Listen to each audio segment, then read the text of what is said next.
Le tournoi olympique est terminé, mais le circuit ATP reprend ses droits. Alors on part du côté de l'Open du Canada pour l'ATP 1000 de Montréal. Et une année sur deux, le Master 1000 qui se déroule au Canada change de ville. Depuis 2021, les années paires, ce sont les hommes qui jouent à Montréal et les femmes à Toronto. Et inversement, les années impaires, ce sont les femmes qui jouent à Montréal et les hommes qui jouent à Toronto. Et la tournée nord-américaine a déjà commencé la semaine dernière avec Washington et l'ATP 500. C'est Sébastien Corda, l'américain, qui a remporté le tournoi. La semaine prochaine, on enchaînera avec le Master 1000 de Cincinnati, puis le 250 de Winston-Salem et enfin le dernier tournoi du Grand Chelem de l'année, l'US Open. Et il va falloir en profiter de ce tournoi à Montréal puisque c'est la dernière édition du Master 1000 qui va se dérouler en 7 jours. Malheureusement, à partir de 2025, il va suivre la tendance comme Madrid, Rome et j'en passe. Et il passera lui aussi en format 12 jours. On le sait, les Master 1000 en 7 jours sont voués à disparaître, en tout cas pour l'instant à court terme, car ça rapporte moins d'argent, évidemment. En tout cas, on est gâté cette année puisqu'à Montréal, ce sera un tournoi en 7 jours. Et la semaine prochaine, à Cincinnati, ce sera aussi un Master 1000 en 7 jours. Donc là, on a 2 semaines avec du tennis et on va se gaver. Mais aujourd'hui, on est là pour parler de Montréal. Alors let's go, c'est parti. Jannik Sinner, tenant du titre l'année dernière à Toronto, va donc devoir défendre ses 1000 points à Montréal. Et tout ça avec l'absence de plusieurs joueurs forcément suite au tournoi olympique comme Novak Djokovic, Carlos Alcaraz, Lorenzo Musetti ou encore Alex de Minaur, dernier finaliste en date l'année dernière qui, avec ce forfait, va sortir du top 10. Et le but de cette chaîne, c'est de promouvoir, de parler, d'analyser le tennis toute l'année. Donc oui, tu es au bon endroit si tu aimes le tennis puisqu'on va se faire la petite preview du Master 1000 de Montréal. Je vais te faire mon tableau, te donner mon avis et te donner mon potentiel vainqueur. On va voir cette fois si je reste sur ma bonne lancée car j'avais donné Novak Djokovic la semaine dernière pour les Jeux Olympiques. Et avant de commencer, n'oublie pas de t'abonner, ça m'aide énormément. On l'a dit, Jannik Sinner est le tenant du titre, mais l'année dernière, on avait des demi-finalistes surprises, si on peut dire ça comme ça. On avait Tommy Paul, Davidovich Fokina et Alex de Minaur. On n'attendait pas forcément l'Espagnol, l'Américain, pourquoi pas. Alex de Minaur monte en puissance depuis une petite année et l'Italien, forcément, qui venait de remporter son premier Master 1000 sur les terres canadiennes. Alors, au moment où on commence cette preview, malheureusement, tous les matchs des qualifications ne se sont pas terminés et vous voyez sur le site Tennis Draw Challenge, bah forcément, on ne peut pas voir qui sont les qualifiés qui vont affronter les joueurs au premier tour. Donc, je vais faire mon tableau forcément avec les informations que j'ai. Si d'ailleurs, vous aussi, vous voulez faire vos tableaux pour les prochains tournois et rejoindre, je vais créer un groupe. C'est totalement gratuit. Il n'y a pas du tout d'argent en jeu. C'est juste pour le plaisir. Vous pouvez rejoindre, je vous mets le lien dans la description YouTube. Et vous pourrez faire avec moi Cincinnati, etc. On est déjà pas mal sur le groupe. Ça s'appelle Tennis Draw Challenge. Et c'est vraiment super sympa et très facile à faire. Pour cette première partie de tableau, je ne sais pas trop forcément qui va jouer contre Pedro Martinez. Donc c'est très dur, il ne faudra pas m'en vouloir. Il y en a certains où ça va être un petit peu la pièce en l'air. On va essayer d'être rationnel sur les autres matchs. Donc on va le jouer, voilà, comme ça on va mettre le qualifié. Puis ensuite entre Sonego et Griekspoor, je vais donner avantage à Lorenzo Sonego. Pourquoi? Et vous allez voir, durant tout mon tableau, ça va être un argument vraiment que je vais utiliser plusieurs fois. Et forcément, il y a eu le tournoi olympique qui vient de se jouer. Il y a eu beaucoup d'influx chez beaucoup de joueurs qui ont joué simple et double. C'est le cas de Talon Griekspoor qui a joué simple et double, on s'en souvient. Il a perdu contre Carlos Alcaraz les 2 fois. Sacré tournoi pour lui. Et c'est quand même pas évident de passer d'une surface à l'autre, de faire le tour du monde pour aller de Paris à Montréal comme ça et de réussir à switcher. Donc il y en a un ou deux, je vais me permettre de les faire passer 1 ou 2 tours, mais la plupart je vais les faire sortir dès le premier tour de la compétition. Ensuite on enchaîne. Pareil, Frances Tiafoe qui vient de faire un très bon tournoi à Washington, je vais le faire passer. Et c'est le cas de Tommy Paul, c'est une de mes seules exceptions, mais aujourd'hui, Tommy Paul, c'est un joueur très confirmé du circuit. Il vient de faire médaille de bronze avec Tyler Fritz au JO de Paris. Là, il n'y aura pas de surprise pour moi. Alors là, c'est un match assez intéressant. J'aimerais bien voir qui est le qualifié qui va venir jouer Denis Shapovalov. Shapovalov à domicile. Je vais quand même le faire passer avec quelques petites réserves. On sait qu'il est assez nerveux. Il s'est fait disqualifier la semaine dernière à Washington contre Ben Shelton. Alors il y avait 3 balles de match à suivre pour Ben Shelton, mais Shapovalov a apparemment insulté des spectateurs. Il s'est fait ensuite disqualifier. On a ce match entre Etcheverry et Jarry. Je ne sais pas trop quoi penser de ces deux joueurs, mais il a un peu de mal à jouer en ce moment, le Chilien. Il y a des raisons physiques qui expliquent ça. Il y a des petits problèmes. Il avait sorti une interview pour nous expliquer ça. Donc je vais partir sur Etcheverry, mais sans aucune certitude. Mais en tout cas, je vais faire passer Andrei Roublev, quoi qu'il arrive, peu importe le vainqueur. Parce que, ok, Andrei Roublev, il a quelques mois compliqués, mais ça reste quand même un joueur très confirmé, surtout sur ce format 2-7, sur dur, sur la tournée nord-américaine. Je place quelques espérances en lui. Ensuite, ici, bah voilà, Tommy Paul, Shapovalov. Franchement, c'est très compliqué à pronostiquer, mais je vais quand même donner l'avantage à Tommy Paul. La tournée nord-américaine, j'attends beaucoup de lui. J'attends vraiment une montée en puissance, très clairement. Si c'est pas ici, ce sera à Cincinnati la semaine prochaine, mais je le vois faire quand même 2 tours dans ce tournoi. Ensuite, ce sera Tiafoe qui affrontera Jannik Sinner. Jannik Sinner, évidemment, je le vois passer pour affronter ensuite Andrei Roublev, et on retrouvera Jannik Sinner en demi-finale sans trop de surprise. Je ne le vois pas perdre 2-7, en tout cas jusqu'à ce stade-là de la compétition. On enchaîne avec la deuxième partie de tableau, celle de Daniil Medvedev et celle de Stefanos Tsitsipas. On a aussi nos deux Français qui vont s'affronter au premier tour entre Hugo Humbert et Arthur Fils. On va commencer par en haut, forcément, avec Davidovich Fokina qui joue gros dans ce tournoi. Il va affronter Roman Safiullin. Oui, il y a le changement de surface pour Roman Safiullin, mais cette année, Davidovich Fokina, il n'offre aucune certitude. Alors, on sait qu'il est là. Il a été là à Washington. Là, il enchaîne directement sur le dur. Il sait qu'il joue beaucoup. Mais malheureusement, j'arrive pas à le voir gagner un match, en fait. C'est très compliqué. Donc, je vais partir sur Roman Safiullin. Malheureusement, je pense que Davidovich Fokina va chuter très fortement au classement. Et puis, même s'il passe ce tour, dans tous les cas, j'aurais mis Daniil Medvedev ensuite. Donc, ça va être la dégringolade pour l'Espagnol. On a ensuite Matteo Arnaldi qui va affronter un qualifié. Et ça m'embête parce qu'on n'a pas encore les matchs. Et forcément, au moment où je vous fais cette vidéo, j'ai pas les résultats. Mais j'ai que jusqu'à 17 h pour remplir mon tableau. Après, le site bloque. Donc, je suis obligé de le faire un petit peu à l'aveugle. Matteo Arnaldi, c'est très compliqué. Mis à part quand il joue Arthur Fils, ça fait 5 défaites sur ses 6 derniers matchs, je crois, de tête. Donc, je vais prendre un petit pari risqué. Je vais envoyer le qualifié. Jouer la surprise. Gabriel Diallo à domicile. Pareil, Karen Khachanov, ça fait un petit bout de temps, j'ai envie de dire, depuis même Roland Garros, que c'est très compliqué, Karen Khachanov. Alors bon, le dur, on sait que c'est une surface qui lui convient aussi très bien. Mais je sais pas, Gabriel Diallo, c'est un joueur qui, mine de rien, sert très bien. Il va être à domicile. On sait que c'est à chaque fois qu'il y a des jeunes joueurs comme ça qui jouent à domicile, ils arrivent à se sublimer et à accrocher des gros résultats. Franchement, je me dis pourquoi pas. Ensuite, notre duel entre les deux Français, c'est très compliqué. C'est très compliqué parce qu'Arthur Fils a une très bonne dynamique, mais l'enchaînement risque de faire beaucoup. Et c'est pour ça que je vais donner l'avantage à Hugo Humbert. Parce qu'en fait, Arthur Fils vient quand même de remporter Hambourg. Ensuite, de faire les JO, ça fait vraiment un programme très chargé. Hugo Humbert, ça fait un petit bout de temps que les résultats sont moins bons, mais justement, il y a un moment où il va falloir rebondir. Et je me dis que c'est le tournoi aussi avec un premier tour où il a l'ascendant puisque c'est lui qui a remporté leur dernière confrontation. Donc je pars sur Hugo sur ce match-là.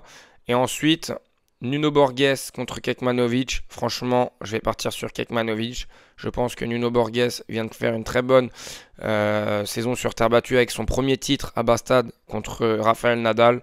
Là, ça va être plus compliqué sur dur, sur le nord-américain. Même si c'est un joueur qui a joué aux US, il a fait les universités américaines.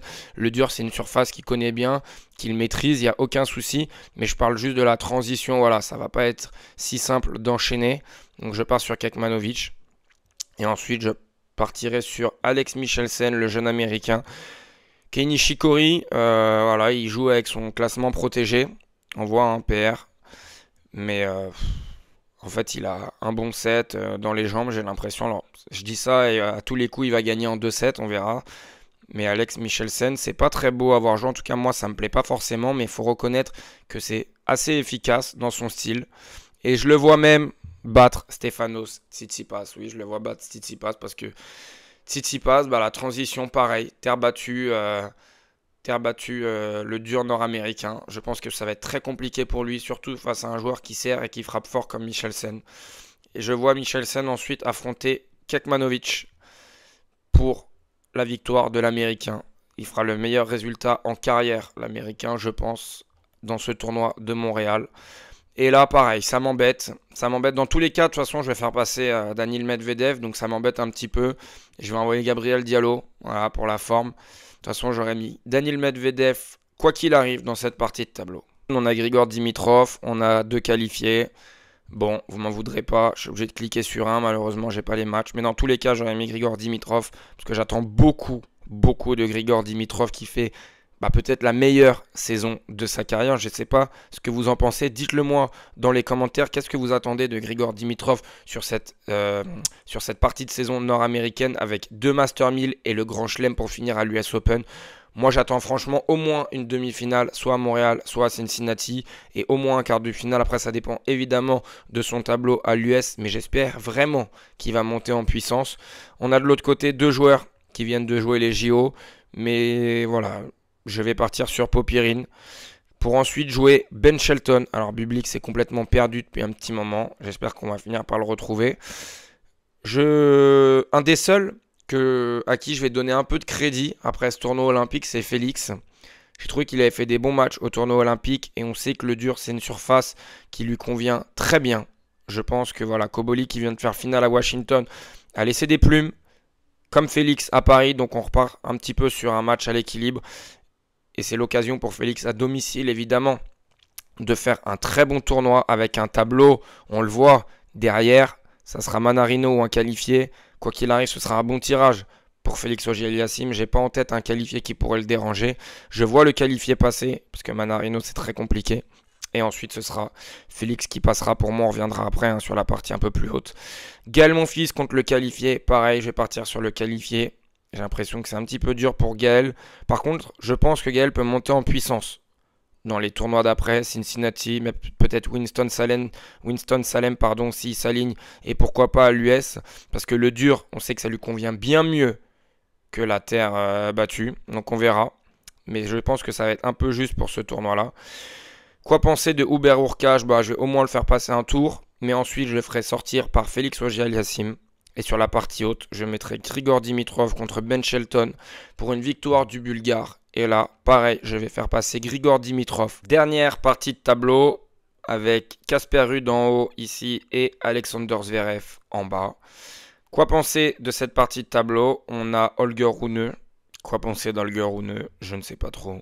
Il va jouer en plus le local Milos Raonic. On va y revenir après sur ce match.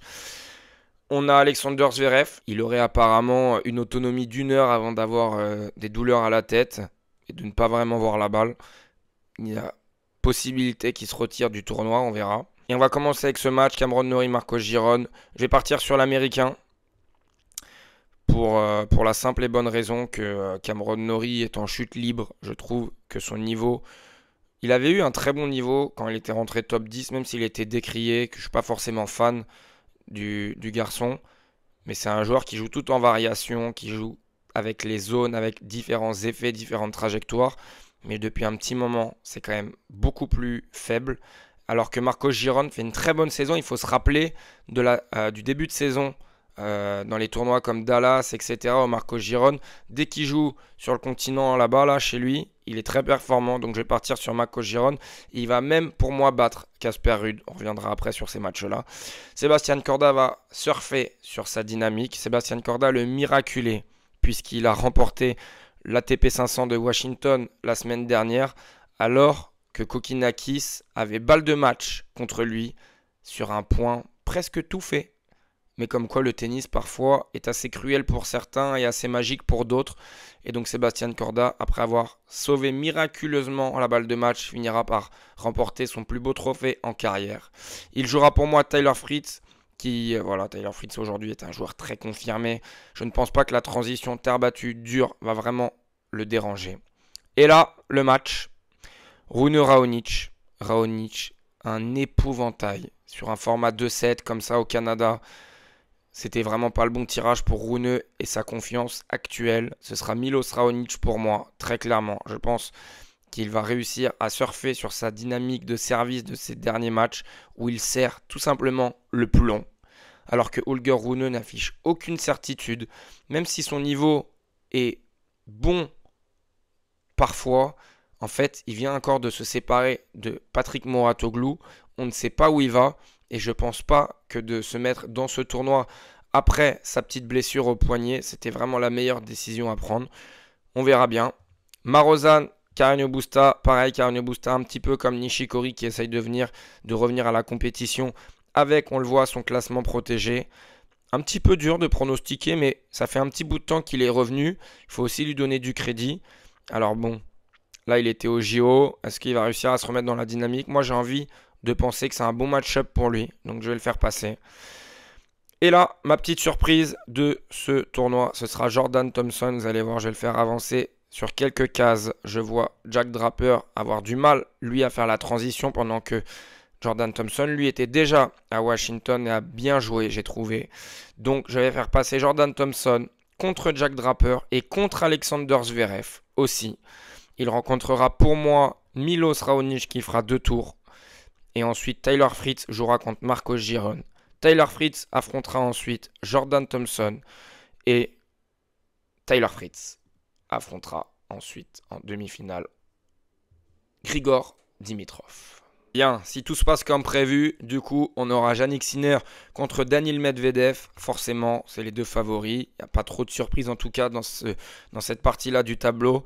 Et j'imagine l'Italien en pleine forme réussir à remporter ce match en 2-7. Et si on descend, on a Grigor Dimitrov qui devrait affronter pour moi Tyler Fritz. Et je l'ai dit, j'attends beaucoup de Grigor Dimitrov. Je vois le Bulgare aller en finale pour jouer Jannik Sinner avec une victoire en 3-7 contre Tyler Fritz un peu émoussé. Et pour finir, je vois la finale Jannik Sinner, Grigor Dimitrov avec une victoire de l'Italien qui conservera son titre et ses 1000 points. Voilà, c'est un tournoi où évidemment il y a des grands absents. Il y a quand même des très bons joueurs. La demi-finale, Daniil Medvedev, Jannik Sinner d'un côté et d'autres très bons joueurs de l'autre. Il y a des absents, évidemment, surtout Carlos Alcaraz. Mais l'Italien, c'est quand même un joueur qui fait une saison extraordinaire, la plus belle saison de sa carrière. C'est pas parce qu'il a loupé le tournoi olympique qu'il faut l'oublier. Il est sur une dynamique complètement folle. Alors oui, c'est pas les résultats qu'il attendait ni à Roland-Garros ni à Wimbledon, mais les formats 2-7, il est ultra performant. Le dur, c'est une surface qu'il maîtrise à la perfection. Il a gagné l'Open d'Australie, on se rappelle. Il va arriver dans les 2-3 favoris pour l'US Open. Il faut tout de suite réenclencher la machine à Montréal, profiter justement de l'absence des 2-3 qui ne sont pas là. Donc je vois Jannik Sinner remporter ce tournoi canadien. Et maintenant, il n'y a plus qu'à profiter du tournoi. En tout cas, si tu as aimé cette vidéo, n'hésite pas à mettre un petit pouce, n'hésite pas à t'abonner et à en parler autour de toi, ça m'aide énormément.